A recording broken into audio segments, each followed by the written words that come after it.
ایک حدیث میں آتا ہے کہ ایک بار جبرائیل علیہ السلام نبی کریم صلی اللہ علیہ وسلم کے پاس آئے تو آپ صلی اللہ علیہ وسلم نے دیکھا کہ جبرائیل علیہ السلام کچھ پریشان ہیں، تو آپ نے فرمایا کہ جبرائیل کیا معاملہ ہے کہ آج میں آپ کو غمزدہ دیکھ رہا ہوں؟ تو جبرائیل علیہ السلام نے عرض کی کہ اے محبوب، کل میں اللہ پاک کے حکم سے جہنم کا نظارہ کر کے آیا ہوں، تو اس کو دیکھنے سے مجھ پہ غم کے آثار نمودار ہوئے ہیں۔ تو نبی کریم صلی اللہ علیہ وسلم نے فرمایا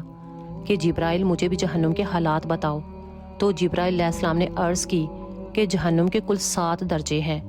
ان میں سے سب سے نیچے والا جو درجہ ہے اللہ پاک اس میں منافق لوگوں کو رکھے گا،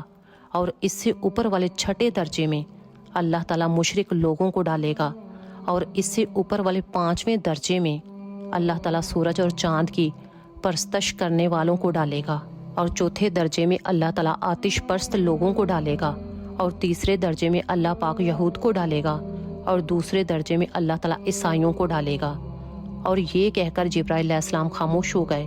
تو نبی کریم صلی اللہ علیہ وسلم نے پوچھا کہ جبرائیل آپ خاموش کیوں ہو گئے؟ مجھے بتاؤ کہ پہلے درجے میں کون ہوگا؟ تو جبرائیل علیہ السلام نے عرض کیا کہ اے اللہ کے رسول، پہلے درجے میں اللہ پاک آپ کی امت کے گناہ گاروں کو ڈالے گا۔